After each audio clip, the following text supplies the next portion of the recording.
வணக்கம். இன்னைக்கு நம்ம யூனிட் இம்பல்ஸ் சிக்னல் பத்தி பார்க்க போறோம். இத டைராக் டெல்டா டி அப்படின்னு சொல்லுவோம். இத ஒரு சுத்தியால அடிக்கிற மாதிரி நினைச்சுக்கோங்க. டைம் 0ல மட்டும் ஒரே ஒரு நொடிக்கு அதோட ஃபோர்ஸ் அப்ளை ஆகும். அதோட விட்த் 0. ஆனா அதோட மொத்த ஏரியாவும் 1. மத்த எல்லா நேரத்திலயும் இதோட வேல்யூ 0 தான். கன்டினியூஸ் டைம்ல இத குறிக்க ஏரோ மார்க் யூஸ் பண்ணி பண்ணுவோம். இப்போ இதோட digital version discrete time Dirac delta என்ன பார்ப்போம். இது ரொம்ப simple. n is equal to 0ல மட்டும் ஒரே சாம்பிள் இருக்கும். அதோட வேல்யூ கரெக்ட்டா 1. நெகட்டிவ் நம்பர்லயும், பாசிட்டிவ் நம்பர்லயும் வேற எந்த சாம்பிளும் இருக்காது.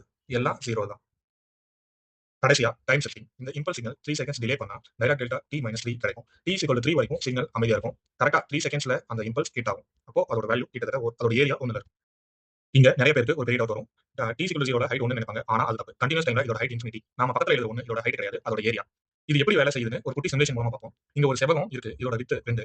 ஹைட் 0.5. அப்போ இதோட ஏரியா என்ன? 2 டைம்ஸ் 0.5 = 1. இப்போ இந்த சிக்னலோட விட்ட நான் குறைக்க ஆரம்பிக்கிறேன். ஆனா ஏரியா எப்பவுமே 1 தான் இருக்கும். அதனால விட்த் குறைய குறைய அதுக்கு ஏத்த மாதிரி ஹைட் மேல ஏறிக்கிட்டே போகுது பாருங்க.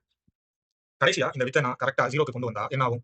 சிக்னல் ரொம்ப மெலிசாகும். ஆனா ஏரியா 1 மெயின்டெயின் பண்ண அதோட ஹைட் நேரா இன்ஃபினிட்டிக்கு போயிடும். இதுதான் டைராக் டெல்டாவோட உண்மையான அர்த்தம். சோ இந்த டைராக் டெல்டாவை நம்ம ஏன் யூஸ் பண்றோம்னா, நமக்கு மேத்தமேட்டிக்கலா கால்குலஸ்ல 0.0 சம்திங் வேல்யூஸ் இன்டெகிரல் போறது கஷ்டம். அதனால நம்ம இந்த டைராக் டெல்டா ஃபங்ஷனை யூஸ் பண்றோம்.